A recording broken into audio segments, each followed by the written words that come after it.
राधे राधे। जय श्री कृष्णा। हारे के सहारे बाबा श्याम हमारे। आज हमारे पास में एक प्रश्न आया कि भगवान शंकर के रुद्राभिषेक से हमें किस फल की प्राप्ति होती है। भगवान शिव के रुद्राभिषेक से हमें उस फल की प्राप्ति होती है जो तीनों लोकों में किसी भी देवी देवता से प्राप्त नहीं होता। भगवान शिव इतने दयालु हैं, क्षणे रुष्टा क्षणे तुष्टा, क्षण भर में जो प्रसन्न हो जाएं वो हैं शिव। कहते हैं कि भगवान शिव का एक अभिषेक करने से पितरों को पितृपक्ष में 16 दिन जल देने का जो फल मिलता है वही भगवान शिव का एक अभिषेक करने से मिलता है। बोले महाराज कैसे मिलता है?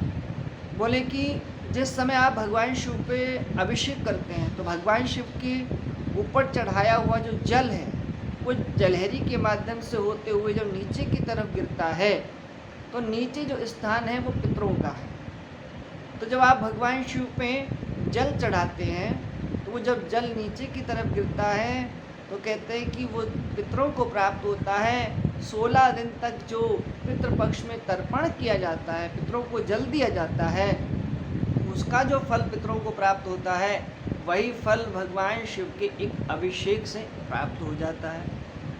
और भगवान शिव के अभिषेक में सबसे महत्वपूर्ण बात है कि भगवान शिव के ऊपर बहुत से लोग हल्दी चढ़ाते हैं। भगवान शिव के ऊपर हल्दी ना चढ़ाएं। भगवान शिव के आगे जो भगवान शिव की पुत्री हैं उनके स्थान पर ही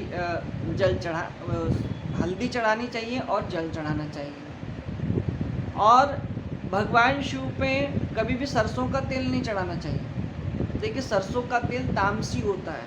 मैं कई वीडियो में आपसे प्रार्थना कर चुका हूँ कि आप यदि स्वच्छ मन से भगवान शिव का रुद्राभिषेक करते हैं तो आपको फल की प्राप्ति होती है। और यदि आपके अपने ही शत्रु, आपका कोई शत्रु है, आपसे शत्रुता रखता है तो भगवान से प्रार्थना कीजिए कि उसका मन भी आपकी भक्ति में लग जाए, वो हमसे शत्रुता छोड़ दे।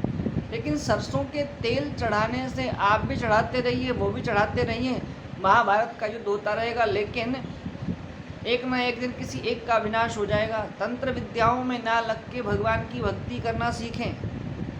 लेकिन आज का जो प्रश्न था, जिन भक्तों ने मुझसे कहा कि भगवान के अभिषेक की महिमा क्या है, जल से अभिषेक कीजिए, दूध से अभिषेक कीजिए, शहद से अभिषेक कीजिए, गन्ने के रस से कीजिए, दही से कीजिए,